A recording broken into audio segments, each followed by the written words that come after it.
Hello, welcome. So today we're going to be taking a little look into r/BestOfRedditorUpdates. So if that sounds like something you'd be interested in listening to with me today, then please do stick around and enjoy. And don't forget to like and subscribe, please, thank you. And of course, quick disclaimer, any opinions that I give on the posts we read today are just opinions, not facts, do not need to be taken as such. If you have a different opinion, that is fine. Please do feel free to leave it in the comments below. Just make sure you're keeping it respectful. There is no need to be mean to people just because you do not agree. With that being said, let's get into it then, shall we? So this first one was posted by Andre, and they say, I secretly found my husband's wedding ring after he lost it in the Mediterranean. Now I need help surprising him. So of course, Andre is not the original poster. The original poster is you/beans make you fart. Okay, fair enough. Andre is just the person who compiled it together for us like a lovely little bean. Hopefully not one of the kinds that makes you fart though. It was originally posted May 24th, 2026. A few weeks ago, my husband lost his ring in the Mediterranean while we were on holiday. We searched everywhere for it, but eventually had to accept that it was gone. Ever since, he's been really quiet about it, but I can tell it's hit him hard. He keeps absent-mindedly touching the spot where the ring used to be, and every so often he'll say something like, I can't believe it's gone. Oh, bless him. Up until now, I didn't realise he was so attached to it. So, secretly, after we got home, I tracked down a local metal detector guy from the area and asked if there was any chance he could try looking for it. I told him I'll pay whatever he wanted. The man spent 2 days searching the sea for the ring and somehow, unbelievably, he found it. My husband has absolutely no idea we have it back, and I'm trying to think of the most meaningful, emotional, unforgettable way to give it back to him. We've been together for 9 years and married for 3. I already know this is gonna make him cry. Reddit, help me make this moment special. P.S. He hates crowds and attention. Oh, I'm with him on that one so much. Same. That's so cute though. Relevant and top comments. Commenter 1 says, I lost my ring at a concert I went to with my buddies while waving my hands around, and the singer of the band asked everyone to stop and check around their feet for the ring. Shockingly, someone yelled out, here it is, and I got it back almost immediately. I'm also very attached to my ratty old ring and would be devastated to lose it. That's cute. Glad you got it back for him, and know that whatever you do for him, he will love. Commenter 2 said, you should propose to him with it. That is actually such a cute idea. So then we have an update on June 4th, 11 days later. Hello, my lovelies. I have an update for you. My husband doesn't like pictures, so I've tried to be as descriptive as possible. The ring arrived in the post yesterday evening, and I was ridiculously excited. My husband had absolutely no idea what was in the package, since it had a Spanish postage stamp on it. He just assumed I'd bought something on Vinted and thought nothing more of it. We got takeaway for dinner, currently our version of a fancy day after buying a house 6 months ago and attending a friend's wedding in the Mediterranean. No judgment off me, I love a good takeaway. We were just about to tuck into our Thai food on the sofa.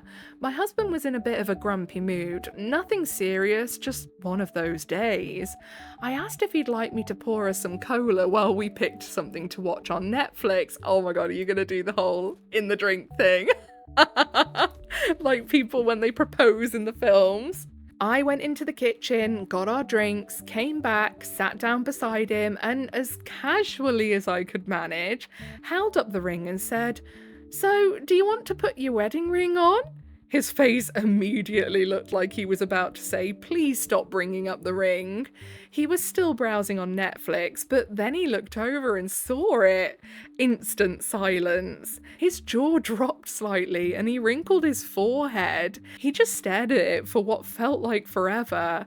I asked if he was okay. He took the ring, checked the engraving, inspected every little detail, and once he realised it was actually his ring, he pulled me into such a tight hug that we both fell backwards onto the sofa. Oh, so cute. My husband usually doesn't wear his heart on his sleeve, but he couldn't stop smiling for the rest of the evening. He kept looking at the ring and turning it over in his hands. Later, he told me he'd finally made peace with losing it. He'd convinced himself that it was gone forever and was probably pirate treasure by now. He said seeing it again was like seeing a ghost, and he was genuinely in shock. I then asked him if he was happy and whether he was still willing to remain married to me. He laughed and said, "If you're willing to fight the seas just to make me happy, then of course I would." That absolutely melted me. Even though he has his crazy moments, as husbands generally do, he is genuinely the kindest, most understanding man I've ever known, and he deserves the world. Oh, so cute. Thank you to everyone who gave me suggestions and shared in this little adventure. And a massive thank you to the incredible metal detector man who somehow managed to find a wedding ring in the Mediterranean Sea when all hope seemed lost. My husband has his ring back and we couldn't be happier. Down in the comments of the Best of Redditor Updates post, Unique3 says, "My wife lost an important ring, family heirloom, in the Bahamas.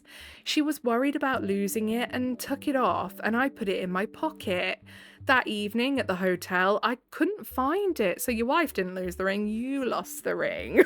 You lost the ring, commenter. We spent hours checking the entire room and walking everywhere. We had no luck.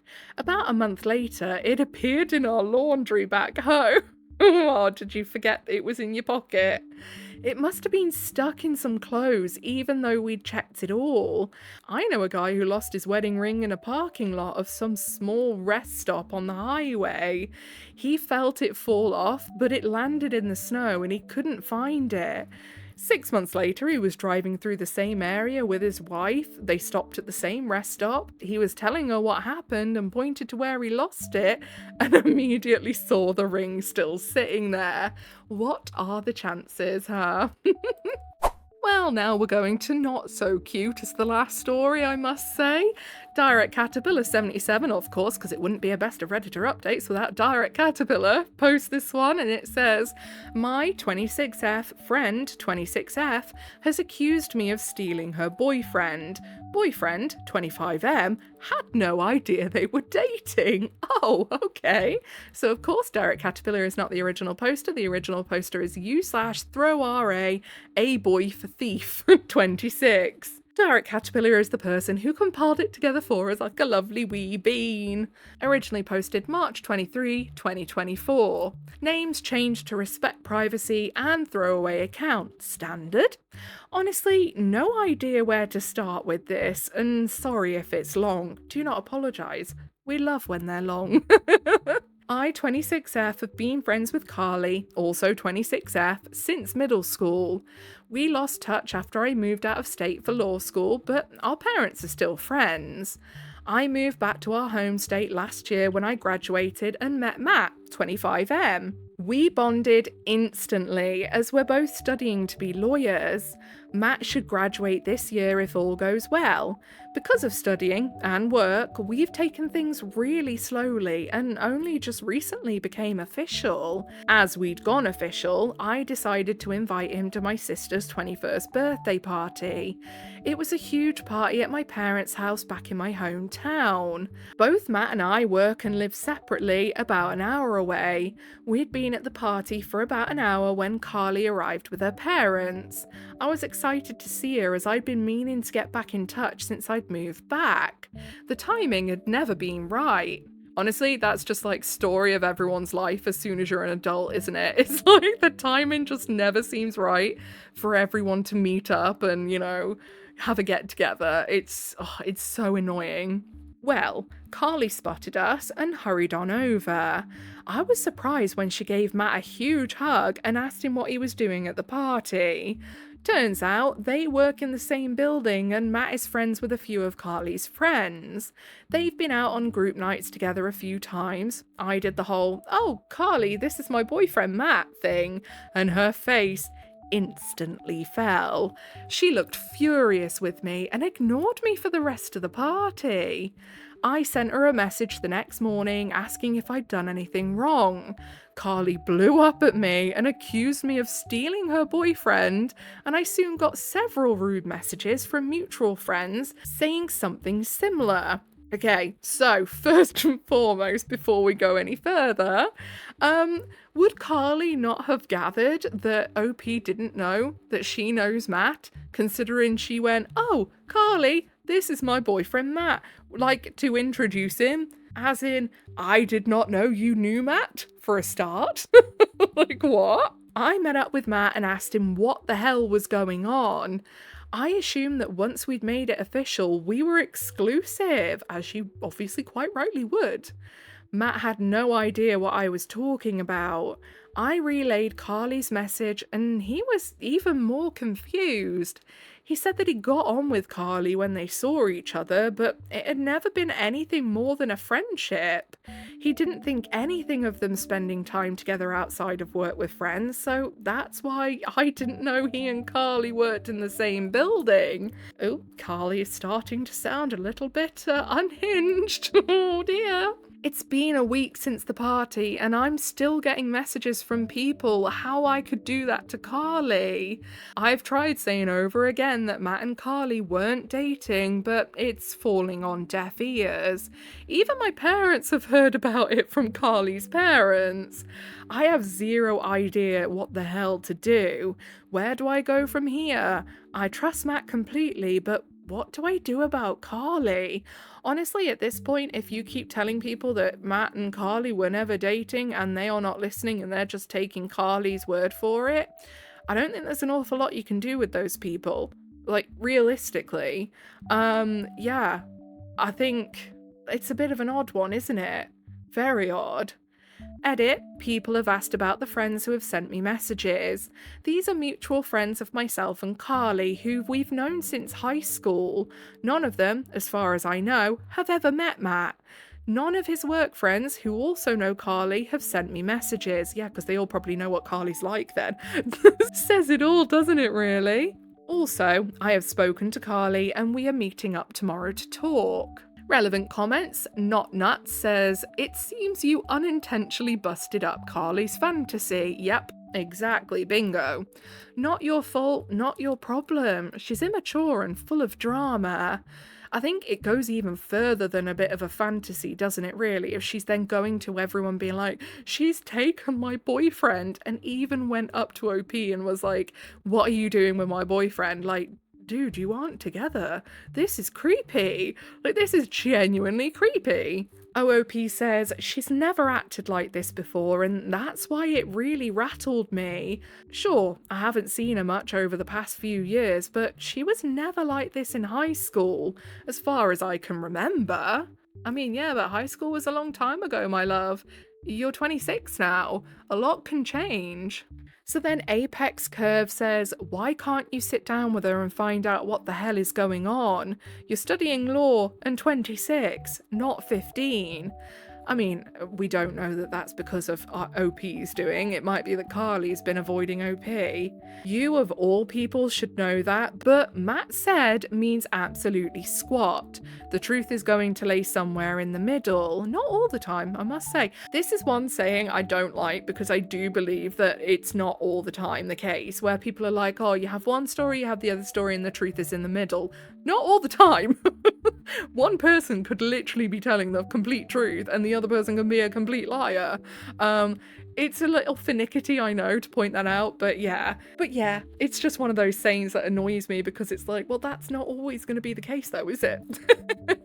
Granted, you're not in the wrong either way, as that girl needs to realise that there is no such thing as stole. He clearly wasn't into her, and for crying out loud, she's 26 and running to her mummy and daddy. Like so many, God have her parents failed her big time.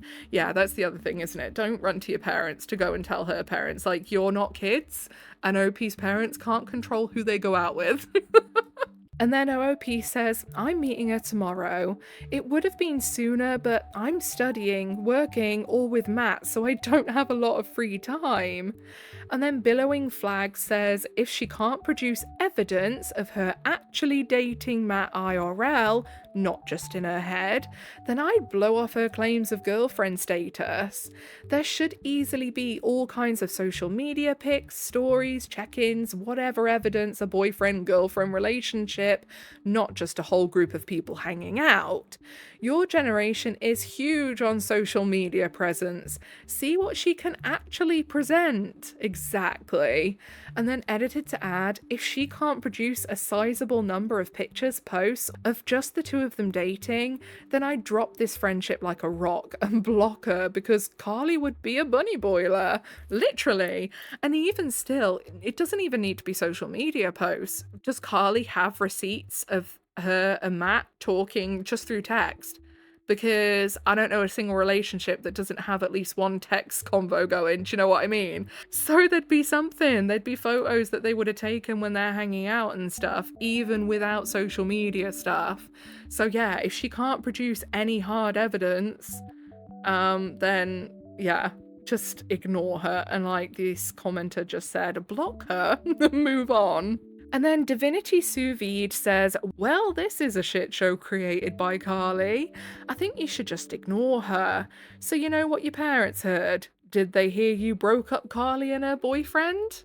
OOP says, so you know what your parents heard? Did they hear you broke up Carly and her boyfriend? My mum called me the day after the party and told me that Carly's mum had been on the phone complaining about me. Carly had told her that I had stolen her boyfriend, and then she called my mum. That's so childish.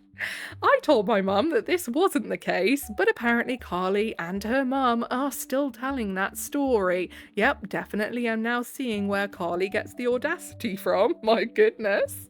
OOP updated the post, the same post next day.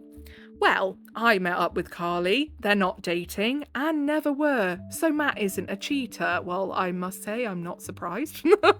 I could just sense that this wasn't going to be one of those ones where actually it secretly was going on all along. I met up with Carly this morning at a coffee shop in our hometown. She wasn't happy to be there, but I'm over her feelings after the past week I've had. Say no more, OP, I totally understand. I sat her down and asked her to give me her side of the story. I told her exactly what Matt had said to me and asked for her to explain everything. Carly met Matt last year, not long before I moved back to the state. A mutual friend in the building they both work in invited Matt to after-work drinks, and that's when they met. Carly thought he was cute and started flirting with him. Sidebar, Matt is awful at picking up flirting cues. Again, same. It took weeks of me flirting with him until he realised and asked me out. Bless him. This is something I always find amusing because Matt himself is really outgoing with a lot of charisma. No, they never spent any time alone together, apart from the odd run to a coffee shop near their building to grab lunch. I went through Carly's phone and there are no messages from Matt apart from the ones in their group chat. They haven't kissed or slept together. Carly has never been to Matt's apartment and Matt has never been to Carly's apartment. I asked her why she thought he was her boyfriend. This is a direct quote. Okay, so we're not officially boyfriend and girlfriend yet, but I was sure he was going to ask me real soon. He's always smiling at me and making jokes. I know he was going to ask me out, just the two of us. Oh my god. I basically said, Carly, that's not him flirting, that's just Matt. He's a friendly guy. I'm sorry, but he and I have been seeing each other for a while now, so it's not going to happen. I explained how we'd been taking it slow because of us both being so busy with studying and work, so we've only just made it official. As I said all this, I could see Carly's elaborate fantasy crumble. I asked her to please set the record straight with her parents, for my parents' sake, and with our mutual friends. Carly looked flustered, but mumbled something that sounded like, yeah, fine. That is going to be an embarrassing conversation for her to have with everyone. Yeah, by the way, you know, I said he was my boyfriend and she stole him. Well, actually, he was never my boyfriend and never actually showed any genuine interest in me. I just completely misconstrued the signs and decided to run with it entirely and wildly. Oh my goodness. I said I was sorry for this misunderstanding and hopefully we could all put this behind us. On my drive to Matt's apartment, I called him to relay everything. He was baffled by the whole thing, but said that he would message Carly. Once I got there, he showed me the text. Hey Carly, look, I'm sorry if I misled you in any way with my actions. Please know that they have only ever been from a friendly place. I see us as friends, but that's all. I hope we can be friends in the future once this is all blown over, but if you're not comfortable with that, then I respect it. All the best, Matt. Carly hasn't responded yet, and I don't know if she will. I don't think she will. You know, call it a hunch. Hopefully she will set the record straight with everyone. I'm washing my hands of this mess and focusing on my relationship with Matt and my studies. I do not blame you. Honestly, now, do I feel a little bit bad for Carly in a way because she thought this guy liked her and actually he doesn't? Yeah, a little bit. The sympathy for Carly ends very abruptly there when you consider the fact that at the end of the day, even still, she shouldn't have been going around telling people that he was her boyfriend when they were never together and she knew that. She should have never ran away with this fantasy in her head without first clarifying what their relationship was. All it would have taken is for her to go, you know, are you interested in me? Because I'm interested in you. This is where we have to be adults and not use teenage flirting tactics to get with people. Like, if you like someone, just use your words, use your big words, because otherwise you never really know what someone else is thinking. And yeah, someone else could just have a really friendly, jokey mannerism about them, but actually they wouldn't look at you twice if you were the last woman on earth. Do you know what I mean? Like, and that's okay. Not everyone is for everyone. It's better to clarify before you start running away in these fantasies, telling people that they're your boyfriend, because look at what's happened. It's only going to drop you in shit and end up being embarrassing for you. So yeah, that's my little tidbit of advice for the day. If you like someone, be upfront and use your words. If you think someone likes you, use your words and clarify, because yeah, we don't need to be playing these do they don't they games in the year of 2026. So, down in the comments of the Best of Redditor Updates post, Scolding Hell says, the concept of thinking a guy will ask you out soon and still accuse him of cheating on you. I know, right? And then Black Cat Just That says, okay, so the same thing happened to me. I was accused of stealing the man who is now my husband. Except it was actually even worse because we are all middle-aged. The woman in question was married, supposedly, happily, as far as I knew. Oh my goodness. My husband said that she had explicitly told him that she could never be interested in him, so he thought it was safe to be spending time alone with her. He had also met her husband, so knew that everything was on the up and up there. She literally encouraged him to ask me out once it was obvious I was into him. And there's 2 little stars. Why is there 2 little stars? I think the play there was that he was supposed to say, oh, but I could never do that because I'm so in love with you. Ah, yes, maybe. I lost an entire friend group because they all sided with the insane married woman who called dibs on my husband, but only in her mind. What? They didn't look at her and go, my love, you're married? Probably a good thing that you lost that friend group, honestly. Oh, my life. I was supposed to have read her mind and known that it would break her heart if I went out with him. What I still can't get over is that 4 other people knew all of these details and still shut me out as if I was a home wrecker. My life! And yeah, I know that that means that they were never really my friends in the first place. It's okay, I'm good now. Sometimes you just can't win against crazy. Absolutely. And then Better Kev says, I love, read hate, this usage of homewrecker. It's even more batshit than the guy worrying he'd be a homewrecker for telling his brother the brother's wife was trying to cheat. If anything, you'd be an anti-homewrecker, a home saver? Saving her from blowing up her marriage. Literally, that is wild. Absolutely wild. You know, sometimes I would love to know how people like that actually exist. But they do. Oh, they do. Reading Reddit long enough tells you just exactly how many of those kinds of people there really is out there. Oh my goodness. The world is crazy. What is going on? Okay then, so I think that's where we're going to leave it for today. If you made it all the way to the end with me, then I appreciate you very, very much. Apologies, I sound like a croaky frog lately. I don't know what is going on. Oh, then again, actually, yeah, I do. I think it's because of the pollen. We've got like really high grass pollen around here at the minute, so my nose is continuously blocked and my voice is constantly hoarse. It's driving me nuts. Don't forget to leave an offering of a comment for Big Al, will ya? Like, subscribe, notifications on, and that is your initiation into the Coven of Void. Welcome. Whatever it is you're doing for the day, I hope you have a really good rest of the day. Goodbye.